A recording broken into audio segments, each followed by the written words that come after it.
ولادیمیر پوتین آخرین رئیس جمهور روسیه، قدرتمندترین و مرموزترین رهبر جهان است. مردی با چشم سرد و با آب و هوای سرد روسیه بر چهره است. برخی او را تزار روسیه در دوران مدرن مینامند. او مأمور سابق سازمان کاگب و جودوکار کمربند مشکی، پیانو مینوازد، آواز میخواند. آلمانی را به عنوان زبان مادری به غیر از روسی صحبت میکند و سوئدی را کاملا خوب صحبت میکند. با اینکه انگلیسی بلد است، ترجیح نمیدهد زیاد صحبت کند. معمولا ترجیح میدهد در جلسات بین المللی به زبان خودش یعنی روسی صحبت کند. واقعا پوتین کیست که قصد دارد روسیه را به قدرت اتحاد جماهیر شوروی بازگرداند؟ پوتین در واقع جنبه‌های عمیق و تاریک‌تری هم داره. به همین خاطر مخالفان و موافقان زیادی داره. اصلا چرا؟ چه چیزی باعث قدرتمند شدن و تاریکی این شخص شده؟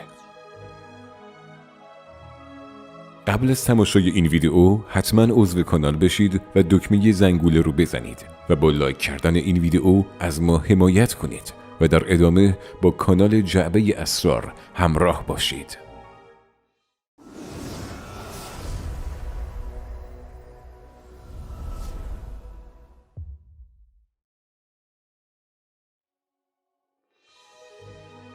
روسیه کشوری با جغرافیای پهناور هست که جمهوری‌های خاصی داخل خاک این کشور قرار گرفته و حدود 144 میلیون نفر جمعیت داره. رئیس جمهور این کشور ولادیمیر پوتین مردی که اغلب اوقات دنیا رو تهدید میکنه و حرکات جسورانه‌ای انجام میده. اول از همه میخوام یه چیز عجیب رو بهتون بگم. اگه الان به روسیه سفر کنین، نمیتونین هیچ کدوم از دوستان دوران بچگی و یا دوستان دوران مدرسه پوتین رو پیدا کنین. ظاهراً همشون رو وادار کردن درباره گذشته پوتین حرف نزنن و انگار که پوتین گذشته‌ای نداره. درباره پوتین فقط چیزهایی رو میدونیم که خود دولت روسیه دربارش گفته. پوتین زمانی که سال 1985 تو رشته حقوق تو دانشگاه دانشجو بود، وارد سازمان کاگب میشه و بعد از مدتی به مقام ریاست جمهوری کشور روسیه میرسه. در حال حاضر هزاران نفر از مخالفان پوتین خیلی زود از سر راه برداشته میشن. خیلی از این مخالفان یا اعدام میشن و یا مفقود الاثر. در بین این مخالفان از هر قومیتی هم پیدا میشه. مثلا احمد نبیوف از ترک‌های داغستان. احمد نبیوف بعد از اینکه درباره فساد و بی‌عدالتی‌های دولت پوتین تو منطقه قفقاز گزارش تهیه کرد، توی حمله مسلحانه جونش رو از دست داد. یا پول کلبنیکوف که روابط کثیف بین شرکت‌هایی که تو روسیه فعالیت گسترده داشتن رو با مدیران دولتی فاش کرد و تو مجله فوربز به این موضوع پرداخت. توی حمله مسلحانه تو مسکو کشته شد. یا بوریس نمتسوف نماینده مجلس و از مخالفان پوتین یک روز قبل از راهپیمایی اپوزیسیون روسیه در جریان یک حمله مسلحانه کشته شد. هزار مورد دیگه شبیه اینا وجود داره. در واقع این روش ساکت کردن مخالفان از شوروی سابق باقی مونده. تو دوره‌های خاصی هیچ کسی حق انتقاد از دولت اتحاد جماهیر شوروی سابق رو نداشت. فرقی هم نمی‌کرد که این مخالفان تو کدوم نقطه از دنیا باشن، چون در نهایت پیدا می‌شدن و با سمهای مختلف کشته می‌شدن. از طرف دیگه وقتی پوتین به قدرت رسید، با انجام اقداماتی تو چچنستان نشون داد که تا چه حد میتونه بی‌رحم باشه. چچنستان سال 1990 به دنبال فروپاشی اتحاد جماهیر شوروی استقلال خودش رو اعلام کرد و روسیه سال 1999 با خشونت تمام به چچنستان حمله کرد. روسیه زندانیان خطرناک رو از زندانها خارج کرد و همراه با ارتش به چچنستان اعزام کرد. پوتین در جریان این حمله ها که سالها طول کشید و نزدیک به صدها هزار نفر کشته شدن، با صراحت اعلام کرد که اگه لازم باشه فرزندان خودم را هم فدا می‌کنم تا همه شما را از ریشه نابود کنم.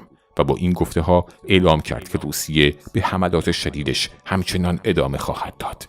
حتی نویسنده مخالف پوتین آنا پولیتکوفسکایا که تو کتاب جنگ کثیف به روابط تاریک پوتین و جنایت حقوق بشری تو چچن پرداخته بود، جسدش مدت کوتاهی بعد از انتشار کتابش تو آسانسور پیدا شد.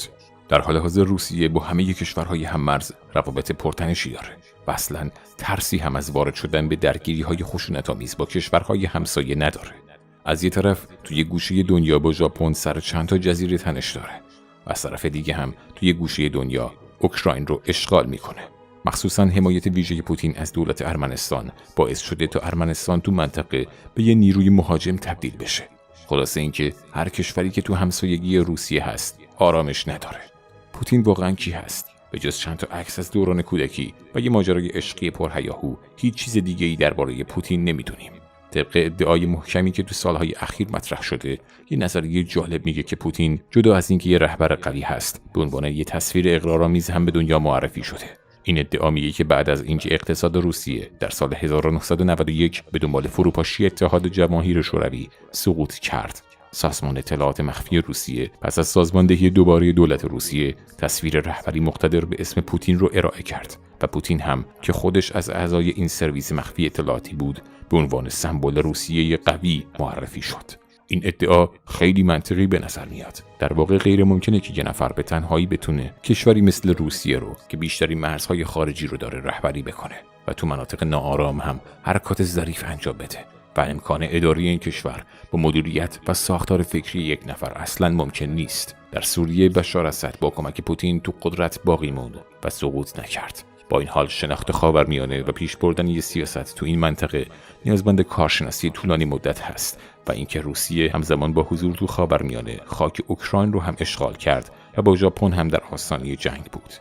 حل کردن ماهرانه این مسائل و به طور همزمان تو کشمکش با آمریکا هم کنترل بازارهای جهانی رو در دست داشتن کار یک نفر نیست. ولی وقتی به سخنرانی‌ها و گفتگوهای پوتین نگاه می‌کنیم، انگار که خود پوتین قدرت و توانایی کنترل و حل همه مشکلات رو داره و حتی خودش تو همه این زمینه‌ها متخصص و کاربلد هست. امکان نداره که یک نفر تو همه زمینه‌ها دانش و آگاهی داشته باشه.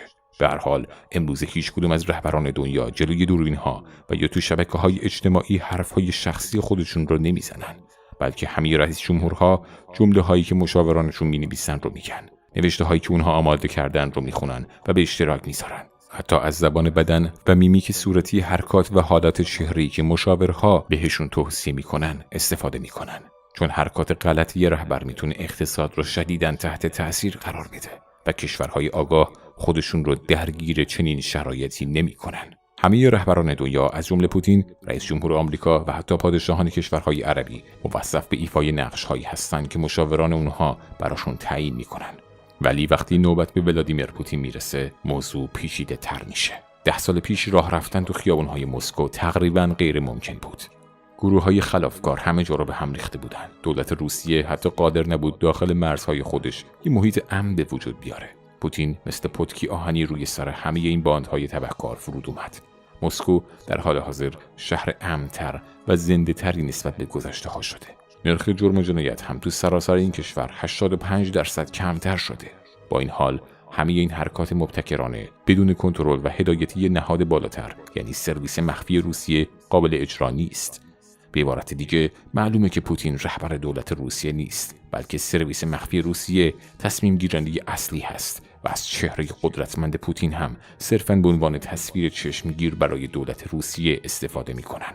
ولی همه فعالیت‌های این سرویس مخفی در سایه جنایت‌ها و ترورهای غیر انسانی انجام میشه. مثلا در حالی که خیلی از نویسنده‌ها و روزنامه‌نگارهای مخالف تو روسیه به نوعی حذف میشن، ولی هیچ کشور دیگه‌ای به جز اتحادیه اروپا در برابر این موضوع تهاجمی روسیه واکنش نشون نمیده. در واقع طی سال‌های گذشته چچنی‌های زیادی تو ترکیه به قتل رسیدن، ولی به هیچ کدوم از این قتل‌ها رسیدگی نشده. فرمانده‌های چچنی که سالها تو کوههای قفقاز جنگیده بودن و زنده مونده بودن، تو روز روشن به طور کاملا حرفه‌ای تو استانبول ترور شدن. به گفته شاهدان عینی، تنها چیزی که معلومه این هست که یه خودرویی با سرعت زیاد از کنار این فرمانده‌های چچنی عبور میکنه و در همون لحظه از توی ماشین به سرشون شلیک میشه. بنا به تحقیقات که درباره این قتل‌ها انجام شده و تو روزنامه‌های مثل گاردین چاپ شده، به وضوح معلومه که سرویس‌های مخفی دولت پوتین این مدل ترورها رو تو شهرهایی مثل استانبول و دبی انجام دادن. برنامه‌ریزی و انجام ترور تو یک کشور دیگه مجازات‌ها و تحریم‌های بین‌المللی رو به دنبال داره. ولی چون هیچ کدوم از این ترورها پیگیری نمیشه، به همین خاطر دولت پوتین خیلی راحت از این قدرت تاریکش استفاده میکنه بدون اینکه تحت تعقیب بین‌المللی قرار بگیره. همین چند ماه پیش آرکادی بابچنکو، نویسنده کهنه‌کار روس چچنی که از ولادیمیر پوتین انتقاد میکرد، تو پایتخت اوکراین به صورت کاملا حرفه‌ای و بدون باقی گذاشتن کوچکترین اثری کشته شد. تقریبا همزمان دیمیتری تسیلکین، روزنامه‌نگار روس، هم تو خونه‌اش تو سن پترزبورگ به قتل رسید. نباید فراموش کنیم که همه روزنامه‌نگارها و انسان‌های صاحب فکر و قلم که تو روسیه کشته شدن مدافع حقوق بشر بودن و درباره ظلم و ستم‌های روسیه تو چچن و جمهوری‌های خاص تو روسیه افشاگری کردند. در واقع دست سیاه و بیرحمی همه این قتل‌های خونین رو تو کل دنیا انجام میده. شما اگه شهروند روسیه هستین و از یه طرف ملیت دیگه‌ای هم دارین، میتونین بگین من ترک، انگلیسی و یا تاتار هستم. ولی اگه بگین من روس نیستم، ممکنه تو دردسر بزرگی بیافتین. چون پوتین با همه اتمام حجت کرده هر کسی تو روسیه زندگی میکنه روس هست. روسیه به بعضی از کشورها صرفاً به خاطر اینکه عضوی از ناتو هستن کاری نداره. چون عضویت تو ناتو از نظر روانی برای روسیه خیلی مهمه. همونطور که تو مسئله روسیه هم مشاهده شد، برای روس‌ها فرقی نمیکنه که کنارشون باشی و یا تو جبهه مخالفشون. کارشناس‌ها معتقدن که اگه این کشورها از ناتو جدا بشن، قطعاً اهمیتشون رو برای روس‌ها از دست میدن. چون حتی تو دوران جنگ سرد هم یه دونه از هواپیماهای روسی سرنگون نشد. چون دولت پوتین که قوانین بین‌المللی رو اصلاً به رسمیت نمیشناسه و به جز منافع خودش هم به هیچ چیز دیگه‌ای فکر نمیکنه و حتی مردم خودش رو هم در صورت مخالفت با دولت روسیه بیرحمانه میکشه، ممکنه توی لحظه به دشمنی سرسخت با یک کشور تبدیل بشه.